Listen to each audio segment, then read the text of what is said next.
welcome. Another edition of Mick Geggus' Rock and Roll Campfire. Now I've got a special guest today.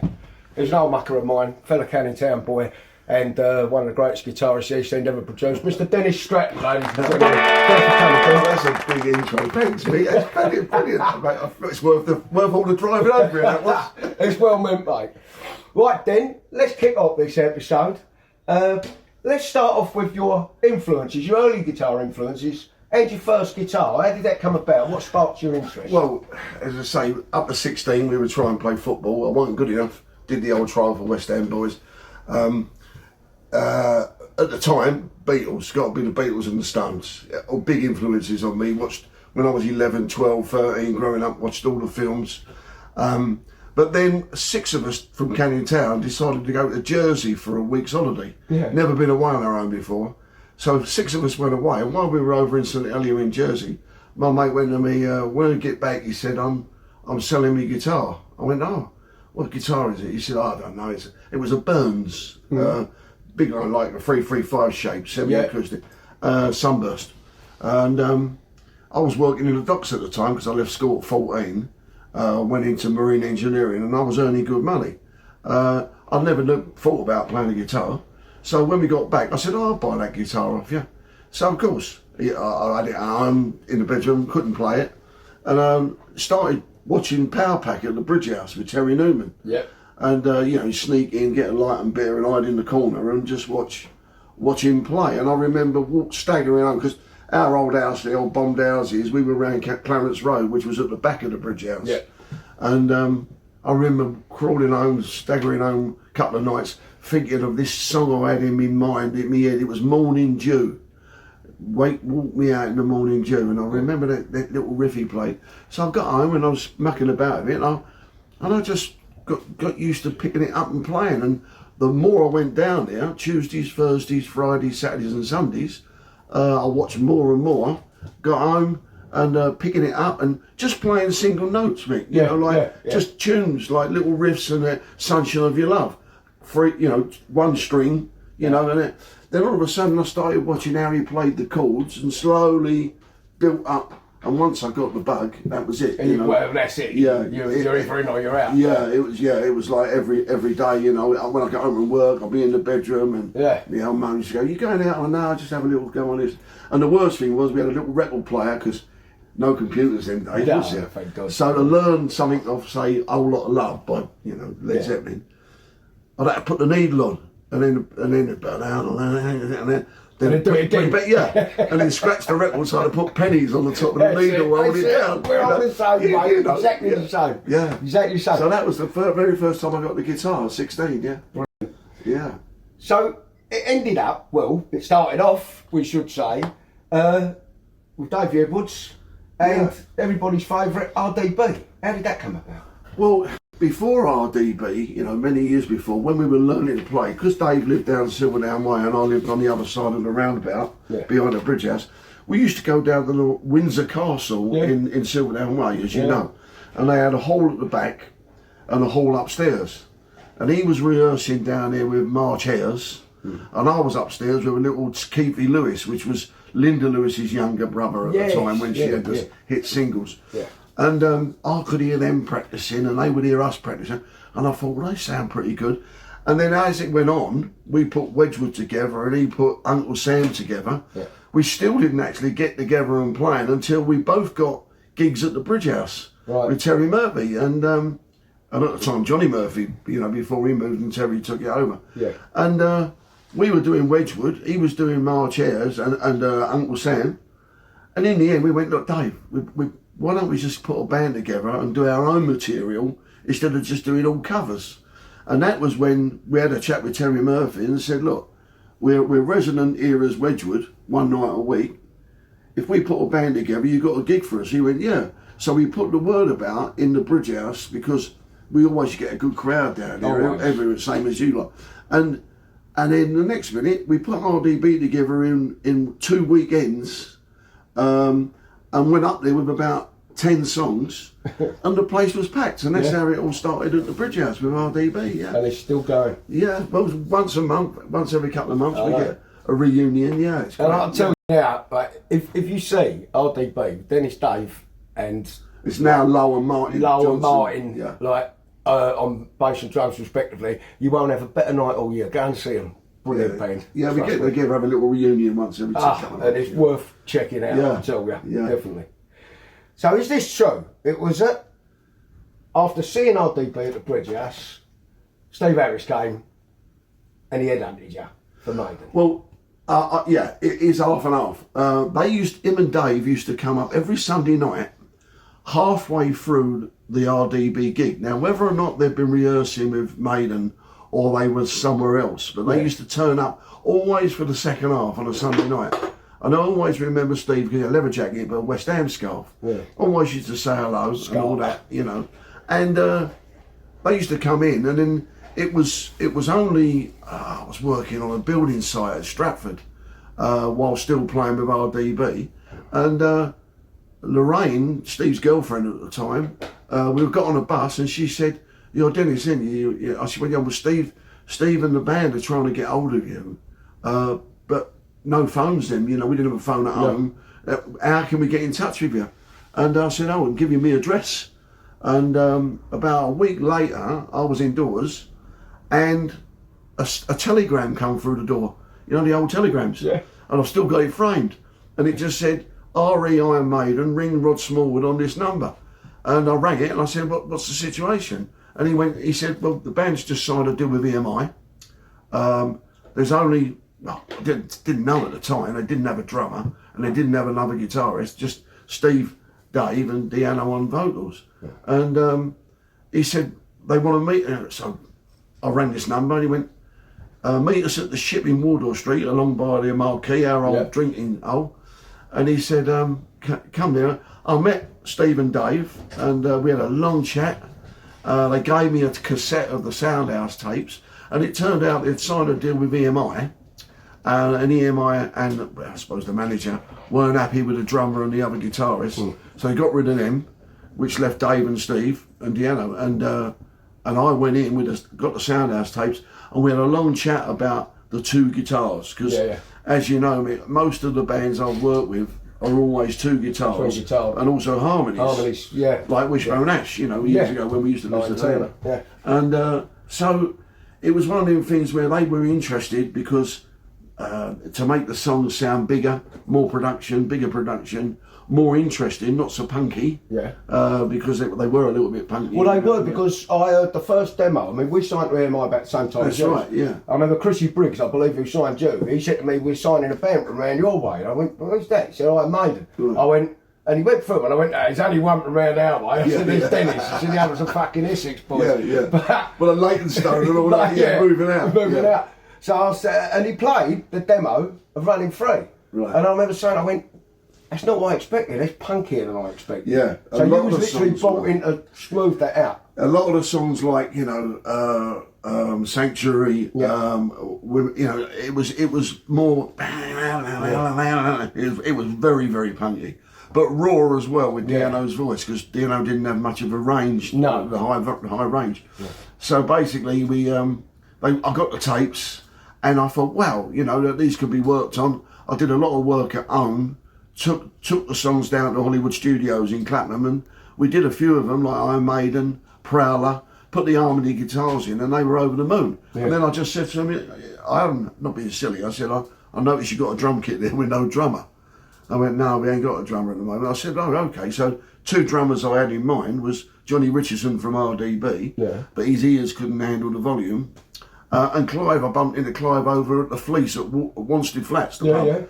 And I said to him, I just joined the band, and was he interested? And he said, yeah. So I took Clive over, cheated a little bit, because as we were driving over in the little mini I had at the time, I put the cassette on of the Soundhouse tapes, so he gave Clive an idea of how the songs were. So when he got to the studio, he played, and they went, "Oh, he picked that up pretty quick," but he'd already heard the songs in the car. Yeah. So he was a little bit in front of anyone else they tried, you know. Good call. So, and then the band was formed, yeah. So basically you put half of Iron Maiden together? Well, me and him, yeah. And the songs just progressed because, you know, Steve had so many songs. The the whole amount of songs are the first 2 albums, apart from Killers, because we wrote Killers on the road doing the first couple of tours. But all the rest were already recorded, like Rothschild and all things like that. So they were already recorded, demoed.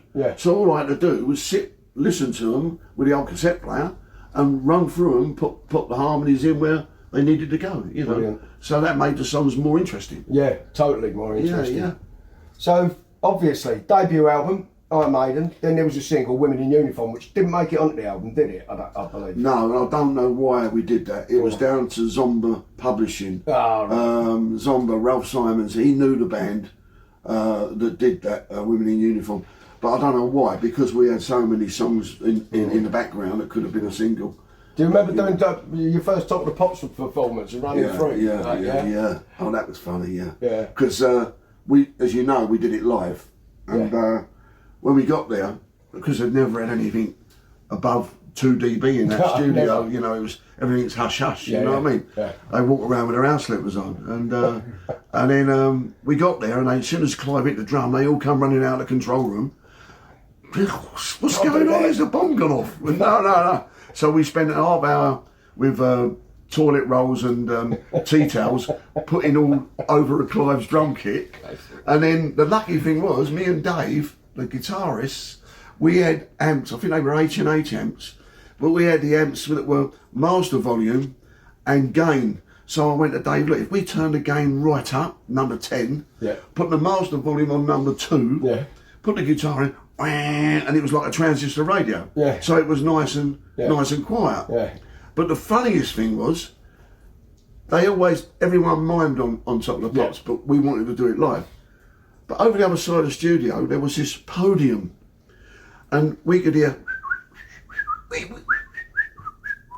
We thought, where's that noise coming from? When we looked over, Shakin' Stevens was on this podium, and they were filming him for Top of the Pops with a backing track, so he was miming. It was so quiet, his trainers were squeaking. When he was dancing. His trainers were squeaking louder than the backing track. You can't believe it. That's how quiet it was. Fucking but then we started playing. The geezer come out and having a heart attack. We can't have no, you could just about hear us. But it was funny. We did it. You know. Brilliant. And the funny thing was, that Powell was his name, the DJ. Jonathan Powell? No, something Powell. Peter Powell. Peter Powell. Yeah. He went, and now, ladies and gentlemen from the East End, and I went, no, mate, no. He went, so take 2. What is it? I went, West Ham, mate. We're from West Ham. He went, I said, you've got to say that. West Ham. Bang on. Tell you what, let's have a clip of Den and the Boys.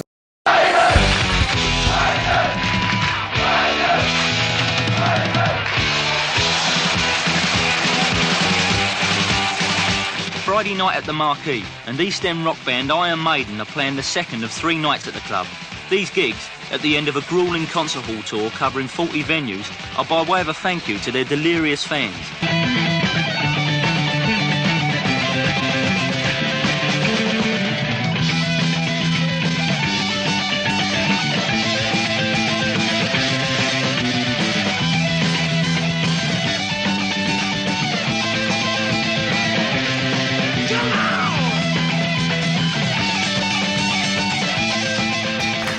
Well, that was Den and Iron Maiden. So, the touring in support of the album, you supported Kiss. Yeah, well, funny thing was, we were halfway through the very first tour, which was Metal for Mothers, which was the Soundhouse. What's his name? Neil Kay. And Proud Mantis was supporting them. Their old mates said, "Oh well, I played with them for 15 years after." But we did the metal. We were doing the Metal for Mothers tour, and halfway through it, they said, "Right, we've got to stop the tour because they need the album recorded." So it was all rush. Everything was rush. So we went into the studio. I think we knocked the album out in about 3 or 4 weeks, and we were back doing the Metal for Mothers tour. We finished that, and then of course the album came out. And we didn't know it was going to chart, but not number 4 because advanced copies. They had a big fan base, mate. Yeah, massive. And then of course, then next minute we were on the Judas Priest tour. And then after the Judas Priest tour, 1980, summer of 1980, Kiss. So we're out, And the good thing about that was with RDB, because we toured with Status Quo in Europe and Scandinavia, because under the same management, Quarry Management, we went from playing the Bridge House and the Marquee to 80,000 people. And it's that fright of walking on stage and the noise that you've never experienced before. Well, luckily, I experienced that with RDB with Quo. So when we went out on stage with Kiss, the first show, 60,000 people, you know, Reading Festival, 100,000 people. I wasn't nervous at all because you'd already had your apprenticeship done with RDB, you know. Which the others hadn't. No, it was nerve-wracking. Watching them shit yourself. Fucking brilliant. So, what are your thoughts and what are your reasons, if you want to talk about them then, on leaving Maiden?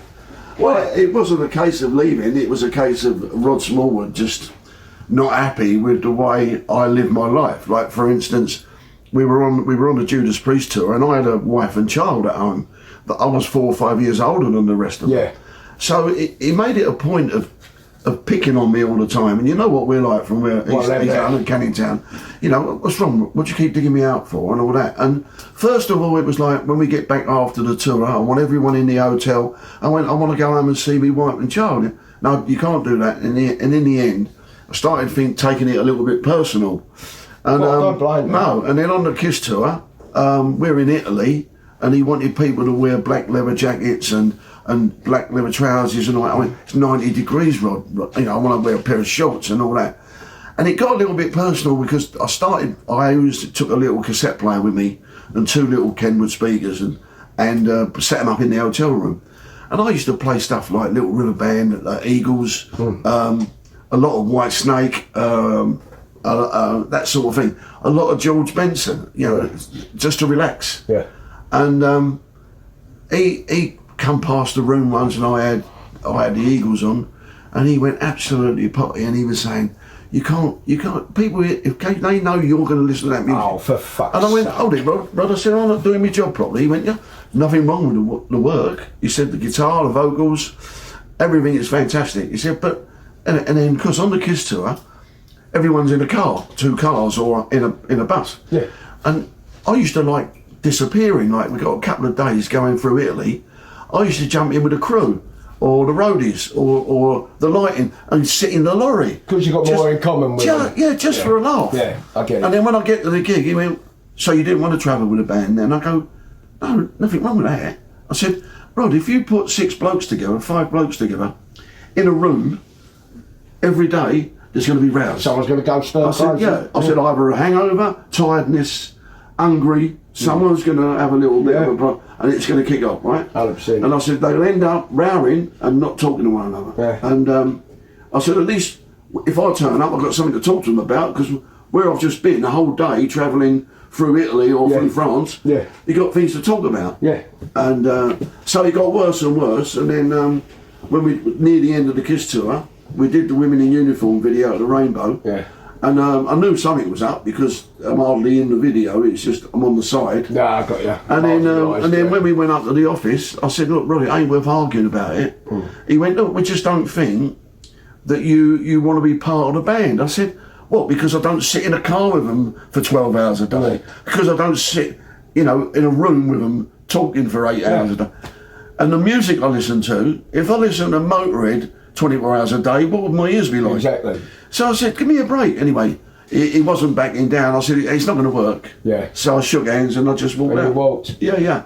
It wasn't a fact of me leaving or them sacking. It was just a case of, okay, Rod, if you got it in with me, it's never going to work. It's total control then. I mean, I heard stories years ago that were both of the same label, that he was saying to Harris, I don't want you knocking around with him, like meaning us, and all the rest of it, you know, fucking hooligans and all that. I thought, oh, fuck off, you know what I mean? Harris, tell him to fuck off, grow up here, you know what I mean? I remember the day in EMI, we were in a meeting in the ballroom, that was the funniest thing, that was, and Deano was walking around going, my old mates, the Rejects.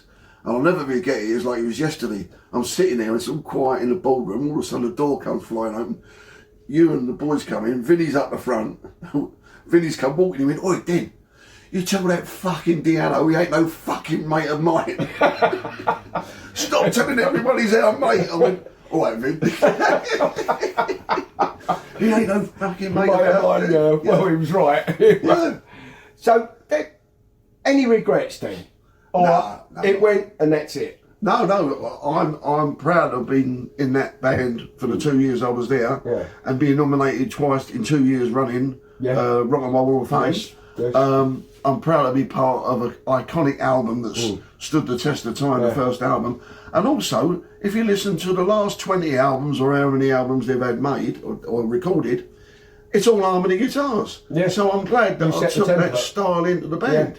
And I've got no regrets. The thing is, I would have thought if I'd have stayed with them, I probably would have been dead. You know, with all the boozing and the partying and all that, because I wouldn't be able to sit in the hotel room watching the telly, you know what I mean? I know what you're saying. And there is a lot to be said for that. I mean, with the Dickinson sort of thing when he returned to the fold and all the rest of it, I don't think that they've ever captured Maiden, what they did on that first album. A lot of people say that. That to me was Iron Maiden. And everything else, it all seems a bit, to me personally, and feel free to disagree with me, right, and let me know what you think here. That's not a problem. This is all good debate. But I think that was raw, proper Maiden, brilliantly played. Even Di'Anno's limited range seemed to play angry, to the strengths, angry, to the sort of more comic opera stuff. The funny thing is, on Facebook, you know, whenever the photos come up from the archives of the original lineup with the five of us, so many lovely comments on that Facebook that say this is the best lineup, and it makes me feel proud about being that. Well, I know not one bad word is said about it. Well, I believe that, and I know a lot of people, purists, do believe that. But like I say, feel free to let us know your thoughts and feelings on that. Very interesting debate. Now, rig rundown then. You brought a guitar, beautiful guitar. We could have a look at this baby. This was well, it's modelled on the comparison that I'm endorsed with from Japan, but this is a McPherson. The guy that moved, he immigrated to Canada, and he wanted to make me a guitar before he left. So I just said to him, I don't mind. I like the flame maple. It's a lovely.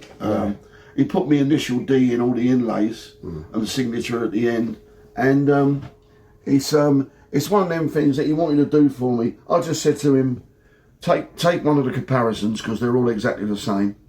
I said, just make sure that the volume and tone knob, toggle switch, they're all in the same position, because when I'm playing, my eyes are shut and I know where everything is, exactly where it all is, you know, with the hand. I tour over in Europe all the time, and I don't take a guitar purposely because they get broken on Ryanair or whatever flight you're on. So I have the guitars out there, and most of them are like Ibanez, or some of them are other makes, but they're never in the same place. So when you've got the lights on you and you've got your eyes shut and you're playing, it's hard to get down there and switch over quick, you know. So it's. So what do you normally run it through when you're here? Then I mean, what's your effects palette? Well, for the smaller gigs, I've got an old Boss ME5 now. They're good. Yeah. Any guitarist that likes Boss pedals, it goes up to ME80 or ME85. Yeah, it does. Well, these two pedals I've got they're 42 years old. ME5, and it's got all my sounds programmed into the ME5.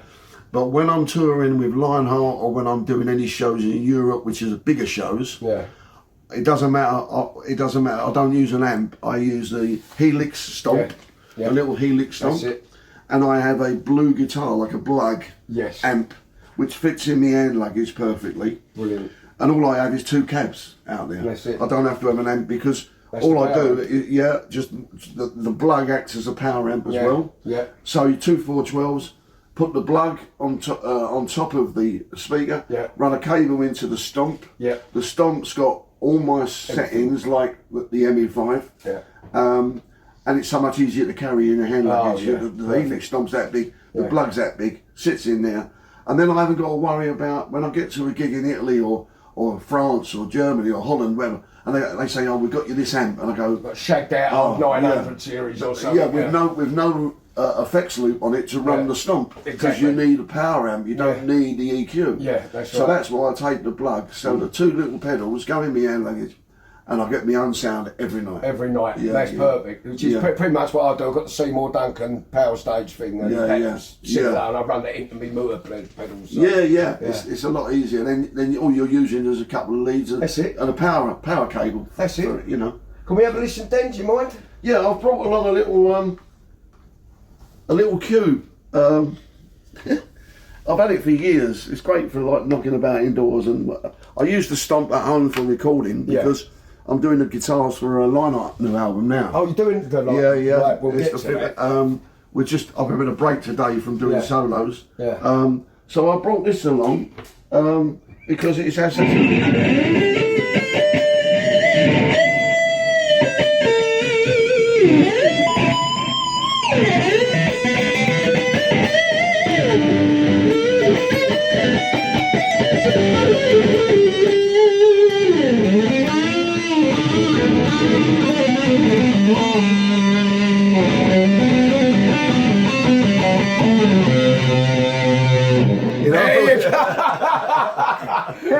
Brilliant.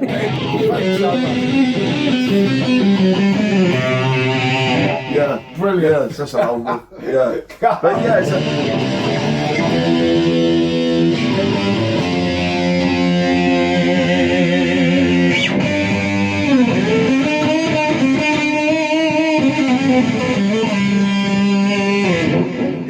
so it's just lovely. So it's got some sustain again, wasn't it? Like yeah.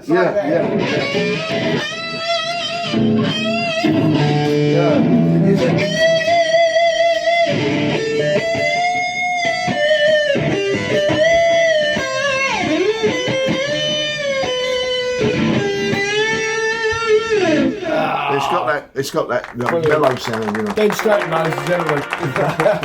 Fantastic. Right, we're going to change the tone a little bit now because it's a bullseye. Let's get on it. Rock and roll campfire. Right, super, smashing great. It's rock and roll campfire bullseye. Now let me explain exactly what happens. Dennis Stratton here is going to throw 9 darts, and at the end of those 9 darts, we're going to convert points into pounds, and if at the end of the first series of Rock and Roll Campfire, Den is indeed the winner, we're going to pay that money into his favourite charity. So what I'm going to do now, I'm going to piss off over there, and I'm going to be Tony Green, and Den is going to throw for bullseye. One sec, Den, don't step me. No. Nice and relaxed. That's a 3. That's a 19. Oh, and that's a 2. How many's that? Oh, fuck. 23. 23? 23. 24. Nice and relaxed. Go on. That's 13. That's a 19. Oh, that's a treble 3. Unlucky then. Can anyone hear that? Hold on. Go on. That's what? 41 plus 23. Yeah, plus 23 also, 24. 64. 64 so far, Ben. You grab 100 here, you can take the lead. Oh, no, bastard. Oh, it's 25. Oh, then that's 35. What's the total, Gary? 89. Ladies and gentlemen, Dennis Stratton scores 89. And you can't beat a bit of bully. So maybe let's be FH, bus fare on. Moo. Rock and roll campfire! Well, unlucky then.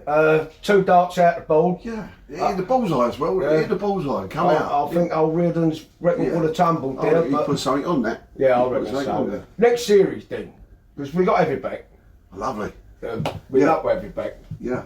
Right, we've been through the early days. I did being Maiden. After Maiden, you formed Line Up. Yeah. And the debut album, Hot Tonight, I believe was 1984. Yes. Now, we used to hear rumours, right, around at the time, that there was a decent advance for that album. Yeah. Did it all get spent on the recording? No. Well. We know, but I'm not living it. So. Yeah. Well, yes. Yes. It was 3.5 months in Los Angeles. Yeah, in '84, it was just the end of '83 that we did the deal with Nigel Thomas, who was CBS Records, and he £125,000, not dollars, pounds. Yes, I do remember. And that's the figure. And then they decided to record the album at Sound City Studios, which was what Dave Grohl's just done a film about, Sound City, because it closed down. Yeah. And the iconic studio from where, you know, all the top albums were recorded in the 80s and all that, the Fleetwood Mac and everything. And we had lovely places in Los Angeles, and we was all driving our own car there, and it was like a 3.5 month holiday. But Kevin Beamish was producing from REO Speedwagon days, and at the end we weren't happy with what he did, because it didn't sound like the way we wanted it to sound. The drums, the vocal sound, everything seemed to go wrong at the last minute. Do you think he tried to Americanise it too much? It was already sounding American with the backing vocals and the harmonies and harmony guitars and everything. I think Chad, the singer, just tried to sound more and more like Michael Jackson and tried to sing the highest he could. So I don't understand that for a rock band. No. I didn't like the drum sound, big, you know, Lexicon drum sounds like ABC and all that. So big gated I didn't. It was part. You know, I took him a tape of the Tubes with Steve Lukather playing with the Tubes, and I said, you know, listen to this. Just listen to this production. He'd heard the album, you know, the Tubes. It was such a great production, but he didn't listen, so we weren't too happy with. And the funny thing was, it just goes to show in the music business how bad luck and bad timing can ruin a band. Is the fact that we went from Los Angeles after 3.5 months to New York, and we were in the CBS office, and they said to us, so what's your plans when you get home?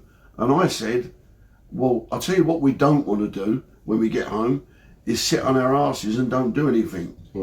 And then the management company and Nigel Thomas, who was in charge of everything, when we got home, they said, right, you're going to do some tours with Kansas, REO Speedwagon.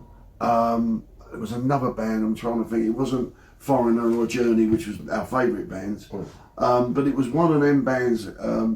Anyway, it turns out that the tour was supposed to kick off in the summer, and both bands were told by their record companies that one of them had to go and re-record their album, and one of them had to go back and remix the whole album because it wasn't up to scratch. So we missed out on them 2 tours. And in the end, we stuck, as I said, we sat at home, which is what I didn't want to do. You didn't want to do. And then we got some tours with White Snake. We did some some festivals in Europe. But slowly, we started working on some newer stuff. But slowly, you could tell that the buzz had gone. The wheels were coming off. Yeah, slowly, you know. So it lasted a good few years. We all kept in contact and carried on writing together and recording like certain demos. Steve and Rocky went off with Schenker, Michael Schenker, and then I joined Praying Mantis. So everyone was still happy with what they were doing because we were all busy. All working, you know. But you've still, like, you rekindled it years later, and like an art of recording an album now. Well, what happened was that I'd had 15 years with Praying Mantis. That was about 8 or 9 albums. Yes, I know. And the videos and things like that, and DVDs, and then it was only about 2016, something like that. We got asked to do a festival in Nottingham. It was called Rockingham, the festival, and we said, it'd be great because we still kept in contact with one another, and we rehearsed. Well, funny enough, we rehearsed in Saffron Walden where I live because there's a studio there that they let us use, and you know, Steve lives in Germany now. He's got his own studio in Germany, which makes it easier for us to record. So you can send the stems over with. That's it. And then basically what happened was that we did this gig in Nottingham that went down really well, and there was some people from Kerrang, people from Classic Rock magazine, Dave Ling. There was loads of reporters and journalists came backstage, did an interview, and they said, you've got to do another album, which was then easy for us because Steve was in Germany with his own studio. We could all do it from home. So we did Second Nature, which consists of 5 or 6 or 7 new songs, Yeah. and 4 or 5 older songs that never got on the first album. Right. So we did that. We also did one with Japan. With they took all the old tapes and called it the Raiders of the Lost Archives. It was all cassettes and Port Studio stuff. They redid all that, but we actually recorded Second Nature in 2018, I think it was, and that went really quickly. Yeah. That came out and got some fantastic reviews. I think it was #1 in the AOR charts and all that. And then, of course, Steve was away for a little while with Mike Rashenka. He came back, and we decided to do the next album, which was The Reality of Miracles. And The Reality of Miracles was started off really well in 2019. Songs were coming in, Lee, me, Steve, Rocky, everything chucking songs in. And then all of a sudden, COVID came. COVID, wallop. 2020. Yeah. So what we were, luckily, I say if anything good come out of COVID, was that none of us could tour. I couldn't go to Europe with Mike tours. Rocky couldn't work. Steve, no one could work. Yeah. So we sat at home 2020, finished the Reality of Miracles album slowly. It was a slow process, and I think that came out in 2021 or 2020, one of them two. And that came out, and that was the first album that Steve had ever.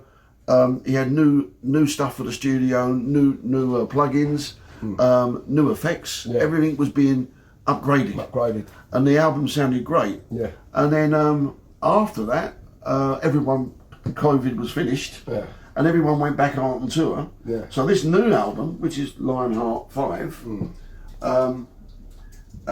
it's taken longer because when the COVID finished and everything opened up again, everyone went back out on tour. Yeah, exactly. So no one's available to sit and record. Yeah. So we're all in different places. Yeah. So slowly that's coming together now. And when will people be able to get their hands on that? Hopefully by the end of this year, before Christmas, hopefully before Christmas, yeah. Let's have a clip of Dennis with Lionheart.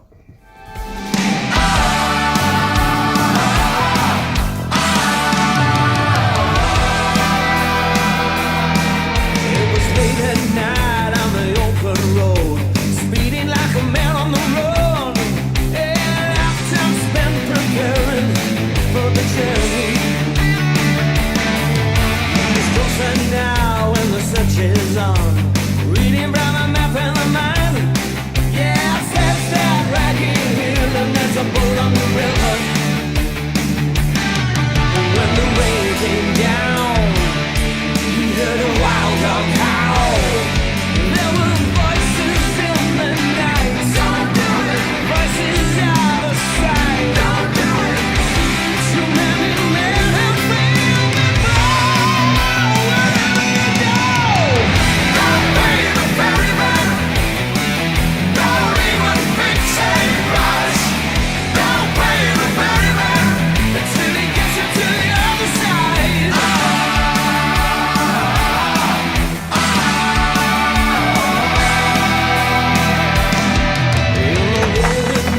That's Dennis and Lionheart, and that's a great band, and that album, the new album, will be coming your way soon.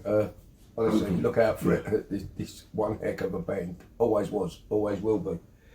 So Den, apart from your ongoing stuff with dear old Spud, Dave Edwards, who we all love, always will, and obviously with Lionheart, obviously there'll be tours up the road with Lionheart with the new album. There must be. Yeah. The Praying Mantis stuff, that you don't do that anymore, but I'm used with Praying Mantis for about 15 years ago, wasn't it? Yeah, that was strange because it went so fast. Yeah. You know, when a very influential band. Yeah, it worked because I'm always used to, the thing is with me, as I said earlier with the Maiden stuff, the harmony guitar's always been a love of mine, and big harmony vocals have always been a love of mine.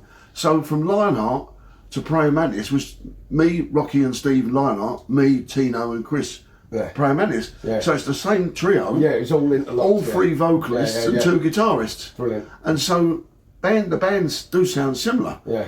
With the big vocals. But yeah, it went so quick, 15 years, and then I think the only reason that actually disbanded around about 2000, 2007. Yeah, I think it was. Yeah. The only reason that finished is because a guy that used to look after us, Ben Chalice, he used to do all our contracts. Years ago, he worked for R.B. Goldsmith, but he started his own company. Yeah. He contacted us and said, look, Pony Canyon, our record company in Japan, are closing the rock department, and they're only keeping on certain little departments. It was all part of this, cutbacks. Yeah. And so he said, so basically, they're going to release, I think around about 2007. I think it was around about that time they released the best of, because they already had the recordings. So they picked out 12 or 14 songs from the 8 albums that we did, and they put out the best of Praying Mantis. So we had nothing to do, but they've already got the recordings. So we just said, look, what do you want to do? And they said, well, have a bit of a break, I suppose. And then it just sort of slowly, we stayed in contact, we stayed friends, always. And I've on a couple of times when I've been on tour out in Europe, and I've come to a festival where I'm headlining the festival with, say, a band from Holland or a band from Germany, and we're headlining. Proud Mantis have been on the bill. That's weird, isn't it? And the promoters come up to me a couple of days before the festival, and he's contacted me and said, look, as a special treat for the fans, would it be possible you jump up with Proud Mantis and do 2 songs? And I went, yeah, no problem. And so the band that I'm working with in Germany or Holland, they don't mind because they're headlining the show anyway. And it just, I walked on stage near the end of the Proud Mantis set. We do 2 songs from the albums we've recorded together, and it lifts the crowd out. And then I go off and come back on again. We headline it. So it's brilliant. Right. So we're all still good mates. That's good. That's good. Yeah, and that'll probably continue. Obviously. You'll probably revisit that at one time. Definitely, definitely. Yeah. So then I've got to ask you, is the tricky one. This gets everyone. Without thinking, your favourite guitarist and your favourite guitar solo. Steve Lukather, Rosanna.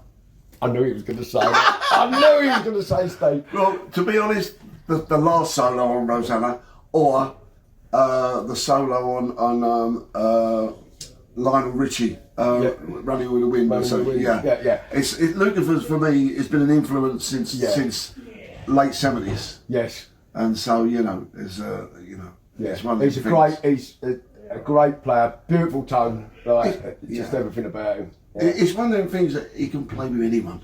From Michael Jackson to the Tubes. I didn't know he was in the Tubes until you just told me.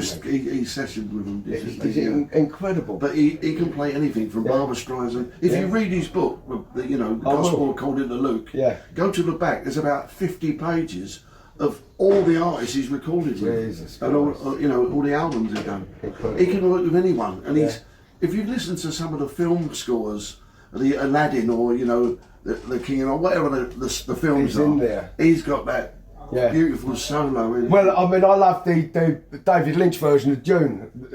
Toto done the soundtrack and his guitar's all over it. It's incredible. He's just so versatile, and he was, as you know, the top session guy in the 80s, because he'd come in with something like Chicago or something like else, and do a solo, take 5 minutes. So he's no cost. No studio cost, it just gets paid for an hour. Just gets paid an hour. You know what I mean? I'll be there all day trying to think the same. Well, I fucking brilliant. Then, I've got to say, it's been an absolute honour and a pleasure to have you on Rock and Roll Campfire. Please come back, brother. I certainly will, mate. I certainly will. Thank you very much. Ladies and gentlemen, Dennis Stratton. Thank you.